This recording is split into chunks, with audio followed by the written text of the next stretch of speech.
So quantum and AI are themes of 2025 that seem to be gaining momentum rapidly. And we've seen AI in the form of companies like OpenAI and ChatGPT, first released in 2022.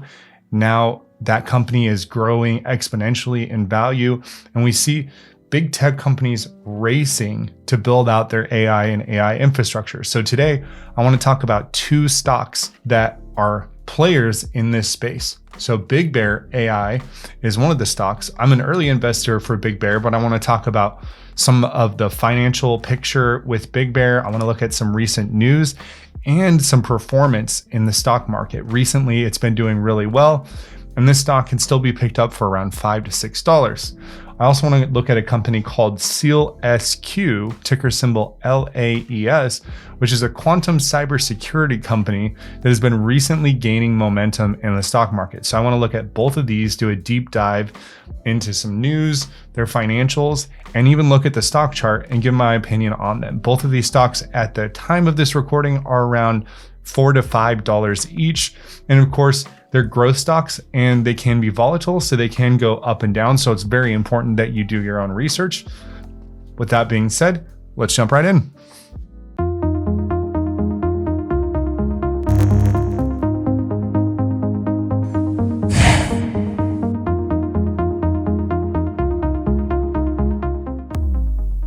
So Forbes had a really nice article today on BigBear.Ai. So BigBear.Ai is a provider of AI solutions focused on national security, and they offer a high-risk, high-reward investment opportunity. While the company enjoys notable contract victories and a strong position in the defense industry, it is also hindered by ongoing financial difficulties. We're going to look at that financial picture a little bit more, and it has actually been improving since I've been following and investing in the company. So this Forbes article also has some positive catalysts on the horizon for BigBear. So BigBear.Ai also has a growing backlog. The company's backlog increased 2.5 times from 168 million at the end of 2023 to 385 million by the end of March 2025. This significant rise offers essential revenue visibility. BigBear has secured multiple major government contracts in 2025, including a 3.5-year, $13.2 million sole source DoD contract to upgrade a vital force management system. They have a strategic market position. So we are currently in an elevated geopolitical climate, and this company is working in a space that strongly favors increased defense AI investments, generating a supportive market environment for the company. Some risks to consider with BigBear is the stock has historically been extremely volatile. After its initial IPO, it dropped considerably. It had a big run early in 2025, up to $10 a share, and then fell down very quickly. So the stock has definitely been a fast mover in both directions. So BigBear operates in homeland and border security, manufacturer and supply chain, defense, intelligence. They work in hospitals. They do all kinds of stuff: cybersecurity, predictive intelligence, computer vision.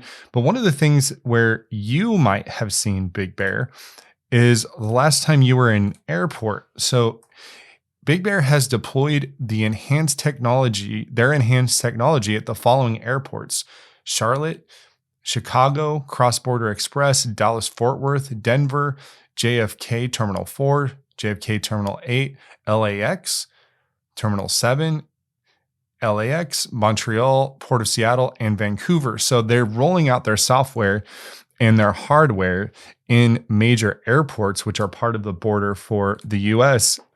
So they call this their facial recognition VeriScan system. And with their software and hardware, they scan your face and they take fast, accurate captures in real time and transmit them securely to biometric matching service for convenient, rapid identity authentication.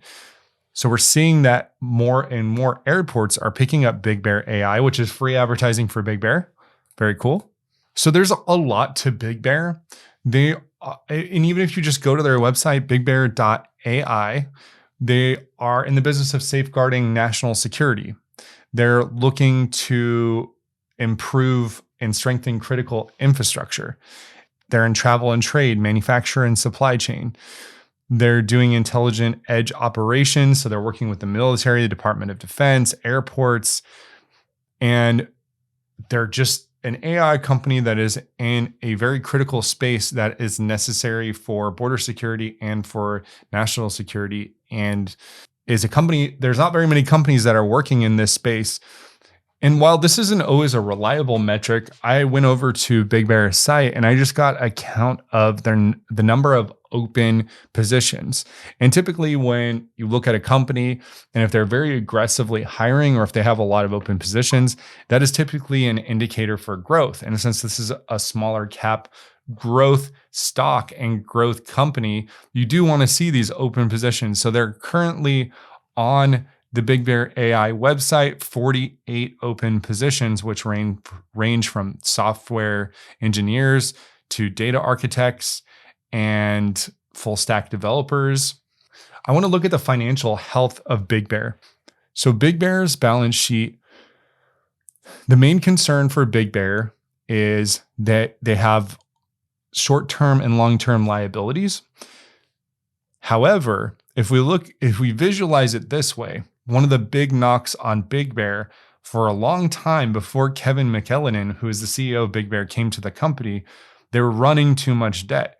Now, as you can see in this chart, in 2025, they've started to reduce debt and increase their equity and cash position. So their financial situation is trending in the right direction. I just want to be cautious how I word that because there's still risks. The company hasn't always been the best company financially, but they do seem to be going in the right direction. So how is this manifested in the stock? So BigBear.Ai has spent most of its time since IPO, since when it first came out. So we're looking at the all-time chart for BigBear.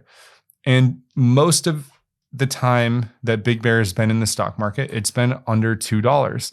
It had a little bit of a spike when it first IPO'd and then some pretty rapid sell-off. It's been shot up to $6 or so and then sold off. And as you can see, it's just spent most of the time below this $2 and $4 area. The lion's share of the time has been there. So for BigBear to be above this $4 price point historically is unusual for BigBear, which could be an indication that investors are seeing opportunity with their improving financials and the growth of this space of defense and AI. So what have we seen in the stock market in the last month from BigBear? For a very long time in the last month, we were just seeing essentially this stock was trading sideways. So it was kind of going up and down and up and down. And then about the 23rd or 24th, we saw an explosion off of $4 upwards. And we even saw BigBear open yesterday at 583. Then we saw it flush down and have a red day in the stock market. And today it's continued this uptrend. So today we closed at 579. And just to show you what that move has looked like, just since Monday at market open to today close, 40% return on investment for investors. So this stock moves quickly and explosively in both directions. And what do I mean by, so if we look back 6 months, we can see that BigBear is no stranger to explosive moves and moving up quickly and then selling down quickly. So if you're interested in BigBear as potential investment, whether you're a long-term investor, a trader, or even a new investor, the important thing is that you learn what a stop loss is and enter the trade with the understanding that this could go either direction. But currently, for me as a long-term investor of BigBear, I'm really liking the price movement. I think the stock is starting to reflect more a fair value of where BigBear is in its space and where it could possibly go with improving revenue. So that's it for BigBear. Let's take a look at a quantum cybersecurity stock called SealSQ.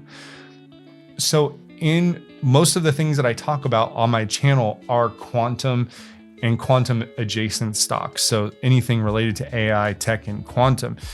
We have something coming up, and it's an inconvenient truth, but we have something called the quantum threat, where basically existing public key cryptography is going to be able to be breached by a quantum computer, a sufficiently powerful quantum computer. And you're probably like, what does that even mean? That's a lot of words.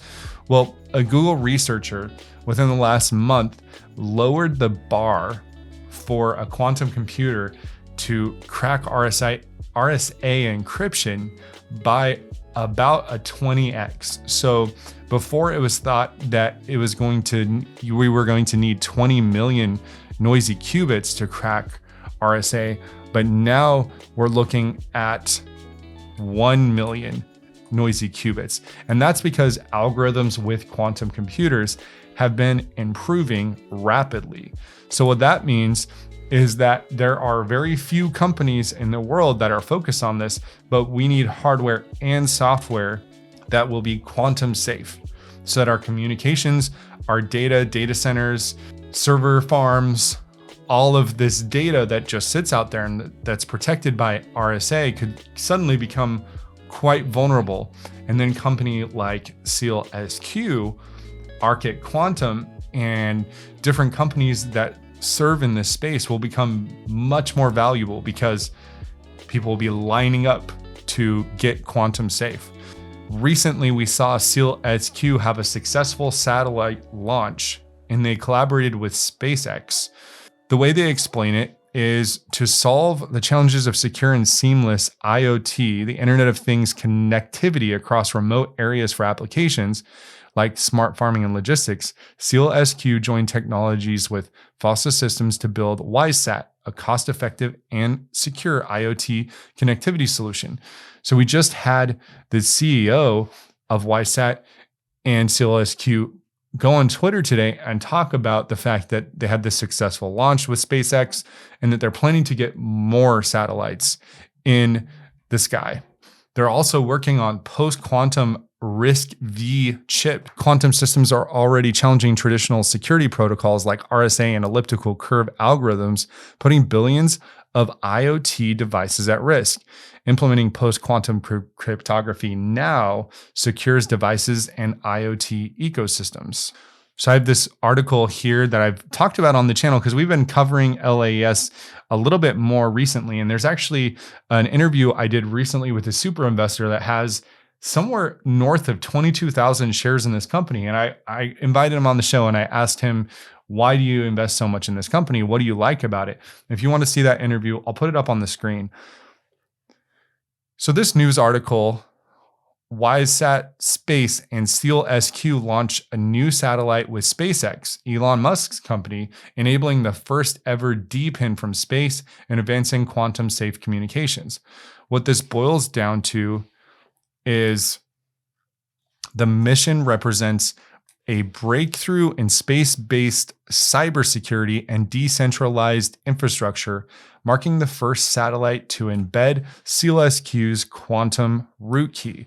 So this is kind of what's going on in the future, right? That we're decentralizing infrastructure, the Internet of Things. I'm not an expert in any of these areas. Let's take a listen to the CEO who posted a nice tweet today where he just talked about the company. And then we're going to look at the company's financials very quickly and the stock chart and call this a video. Launched during the last years in cooperation with partners like Fossa, and also adding technology that has been incrementally being added with Hedera, Hashgraph, in what concerns blockchain operations in the space, with Sealcoin, which is a crypto token that is being exchanged from the satellite to Earth stations, and also with the post-quantum technology as the satellites are embedding Volta-IC chips, which are SealSQ chips that allows the satellite basically to be very secure in what concerns the data they transfer from the space. The main usage of those satellites is IoT, Internet of Things, although we are moving to other usage such as 5G communication from space with mobile phones, and also device-to-device transactions. So there's a very aggressive roadmap that will continue. Our first priority, obviously, has been to create enough satellites so the constellation is reactive to our needs. And although we have sent 22 satellites, the lifespan of those satellites is 3 to 5 years. So we have to continuously renew those satellites. So we have been already programming 7 more launches that will be spread during 2025 and 26. So more satellites going into the air in 2025 and 2026, a more aggressive roadmap, and just an enhanced look at this Internet of Things and making that communication in space cyber secure, right? So this company is a cybersecurity company and a quantum security company, and they're focusing on making those communications safe, both on the hardware and software side. So really fascinating company and a fascinating emerging space in the stock market. So here's a photo of Elon and Carlos. So there's a connection there between Carlos and Elon. And just looking kind of at the LAES financial picture. So we have so this is something with quantum companies, especially, that the revenues are not there yet. And the idea is that there's going to be more and more demand for the service. So the market is always forward looking, and it's looking at not what happened yesterday. They could care less, worried about what's happening tomorrow. So I personally think, and why I have many thousand shares in this company, is I think there's going to be more and more demand for quantum safe communications. In fact, one of the easiest ways to look at it is from an insurance point of view.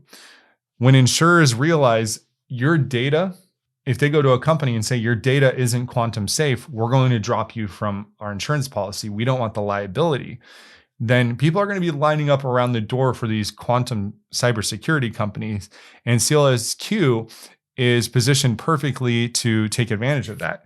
They're not resting on their laurels. They're doing a bunch of other things. The revenue has gone down since 2023. Their net income, there's definitely some burn, but not as bad as we've seen. The operating cash flow is not trending in the right direction. It does look like there are, if we just look at the last 2 data points, increasing cost and operating expenses. One thing that I really like, so one thing that's very important for a growth company is their cash and cash equivalents versus total debt. And as previously reported, they've actually reduced debt and increased cash and equivalents.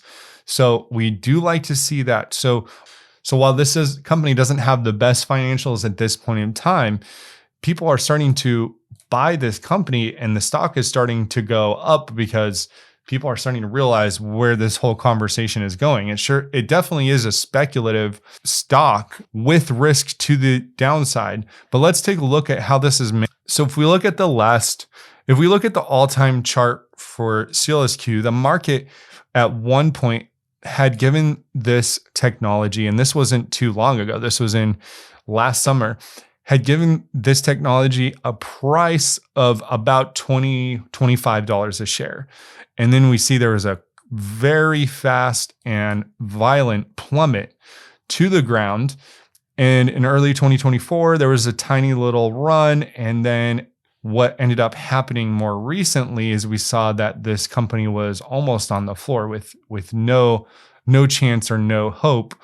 And then suddenly, with the quantum frenzy with Google Willow announcement and Google releasing their quantum chip, suddenly there was a lot more interest in the quantum space, and LAES exploded from 50 cents a share to almost $10 a share. And then we had Jensen Huang come out and say about right here, when the stock sold off sharply, quantum is 15, 20 years away. He's since revised his outlook, and he's much more interested in quantum now and thinks that it's much more in the near term. So now that we have seen kind of the history of SealSQ, I think we can talk about where is it going. So we know that it's been valued in the market at $10. We know it's been valued at $26. Currently, it's priced at about $4.50. And it was in a downtrend until late May. And late May, it started this rally. It had a very good day on the stock market. It's had a lot of good days lately. And we've seen these volume candles, the tall green candles there are an indication that a lot of new buyers are coming in for the stock. So if we just do a quick measurement of the return since May 15th of 2025 to the close today, there's been a 90% return in a month on the stock. And if we zoom out again, we can see that even just to get back from where it is currently to where it was pre the quantum crash, that's still another 133% move. Now, of course, we always have to consider downside. So it could move back down to this 319 point, which would be a 32% move to the downside. It could move all the way back to 227, which would be a 50% move to the downside. Hell, it could go all the way down back to 50 cents. Who knows what could happen? The idea and why investors are starting to pile in, especially these last 5 days, is because the writing's a little bit on the wall with some of these things, that we do have a world that relies on RSA encryption, and RSA encryption may not be something that we can always rely on. Imaginary blue line here is a rising support. So it essentially means once it started its rally, it's touched this blue line 4, 5, 6 times. And actually, there was a day where it broke this rising support. But as you can see, it's pretty consistently used the rising support to bounce off. And we can see also that it's been making higher highs, which is typically a bullish indicator for a stock. So currently, I remain bullish that SealSQ is in the right market and the stock could continue to appreciate if other investors in the market continue to see its value. So anyway, that's all I've got for you all. I hope you took a lot of value out of this. This was 2 stocks around $5 that have potential growth in 2025. They're both doing really well in the market. I hope you enjoyed this content. If you did, please consider leaving a like or subscribe. We'll see you in the next one.